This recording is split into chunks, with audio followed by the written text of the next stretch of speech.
Hello and welcome back. It's Paul from NeuralAdX Ltd. I'm now just going to explain to you in detail what is meant by easy to understand content in regards to generative engine optimization. So I'm going to take you straight onto my website page, which is a great assistance, not just for me in this moment, but for yourself if you'd like to view it at a later date. So easy to understand content essentially starts with providing clear and direct answers. So where you would have proposed a question in your content, when you are replying to that question, rather than going around the houses within the first sentence, answer the question immediately. Okay, so the example here is, what is generative engine optimization, as a question. The response to that in your content should be, generative engine optimization is the process of structuring and writing web content so that AI-powered search engines can easily understand, summarize, and present your information to users. So we've dove straight into the answer. No ambiguity, shall we say. Just core, direct truth. And that's what they're looking for in regards to easy to understand. Now, with moving into the next segment of easy to understand is using simple conversational language. Now, this is how the AI generative engines are being constructed in their algorithms, because obviously they're chatbots is their technically correct name. So all of their program is to interact with humans to replicate how humans interact.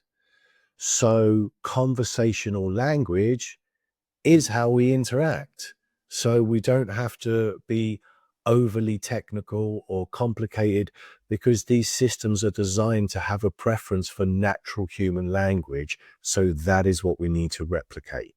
And the examples here, a bit of a strong over-egging the pudding version of a hard to understand batch of writing, for the want of a better description, would be, deploying advanced semantic structuring mechanisms across web assets enables high-order machine reasoning. When these mechanisms are combined with multi-layered citation frameworks, generative models initiate extended validation sequences that may improve epistemic alignment. Jesus Christ. Okay. So as you can see, that's just creates cognitive load and a lot of question marks in the brain. And obviously when AI is parsing it, it too has to break that down for essential meaning. Whereas the correct version to do would be, schema tells AI what your page is about. It gives the model a clear guide so it doesn't have to guess. When you also use simple direct citations, the AI can check your facts quickly and decide you're a reliable source. So you see an effortless, free-flowing, non-complex construct. That's the way to go in this regard. Okay. Then the next part of making your content easy to understand is breaking down complex information.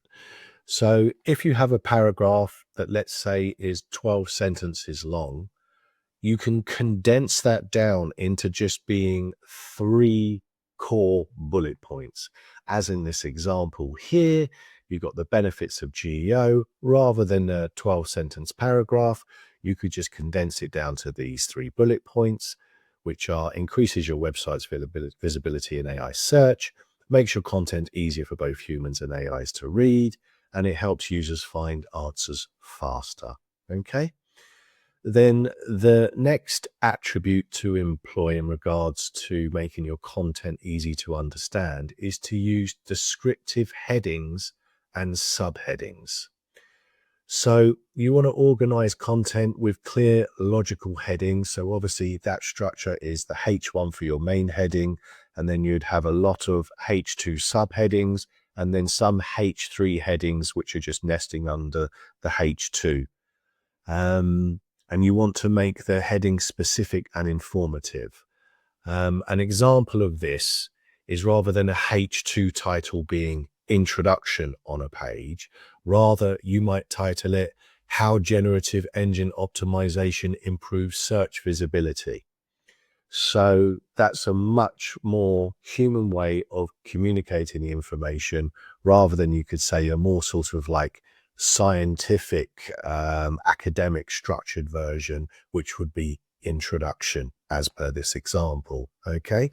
Now, the next one, and my favorite one by far, is the incorporation of visual and structured elements.